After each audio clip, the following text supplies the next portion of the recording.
for Ukraine, that this process by the United States is the first actual time, and you've just said that you've been calling for peace and this and that.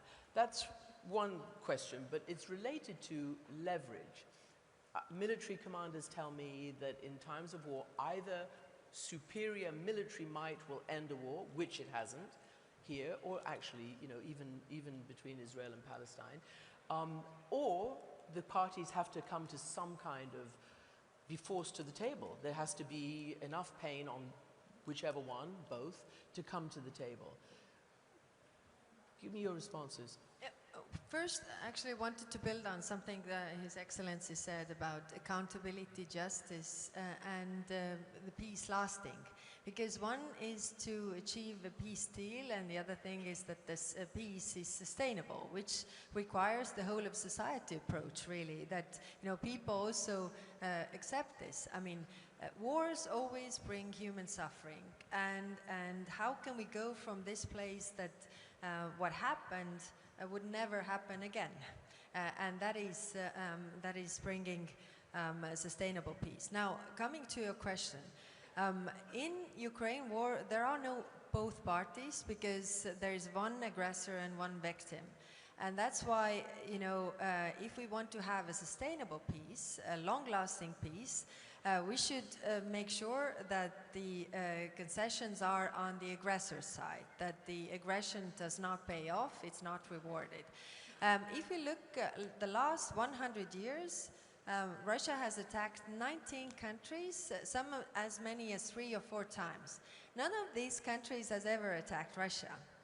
So putting limitations and stress on Ukraine actually does not bring us long-lasting peace. Okay, we give security guarantees to Ukraine, it will end there, but it will start somewhere else, because the problem is the Russian military. Their army is extremely large, their military budget is enormous, and they will want to use it again. If not on Ukraine, then somewhere else. So focusing on really, you know, putting the pressure on the aggressor, like José Manuel said, you know, if aggression is rewarded, we will see it happen again. And not only in Ukraine or Gaza, but all around the world, because aggression really pays off. That's why we have so many wars nowadays going on, that the international law is really under heavy fire. Okay, but the question really is, what is the leverage that you have? Because if the US is pulling back, which it is, in terms of making you step up and fill that gap militarily, yes, clearly Putin doesn't feel any leverage right now. We have leverage, and that is economic leverage. I mean, wars also end when the aggressor runs out of money to fund this war. And that's why, yes, we see the economy is not doing well. I mean, if you look at the indicators like the interest rate of the central bank, you see that their national fund is almost completely depleted. They don't have the same revenues from oil and gas due to the sanctions, and also, you know, the sanctions on shadow fleet are hitting them hard.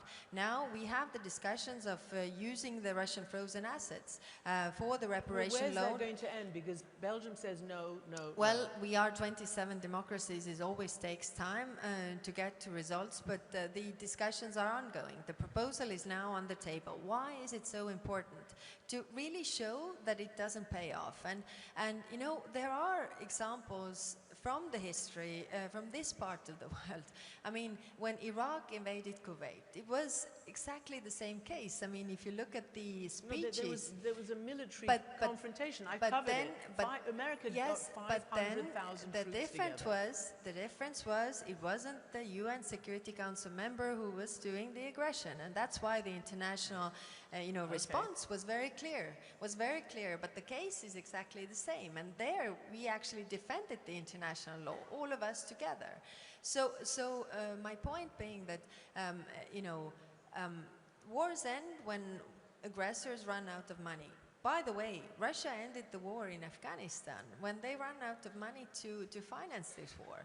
So they want us to believe that, they're doing fine, nothing to see here, we can outlast you. It's not really true.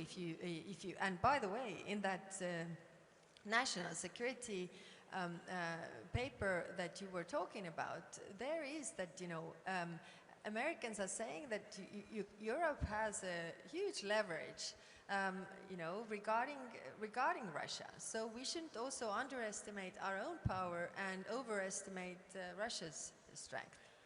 Except often from America we hear that Ukraine has no cards, that Russia thinks it's going to win.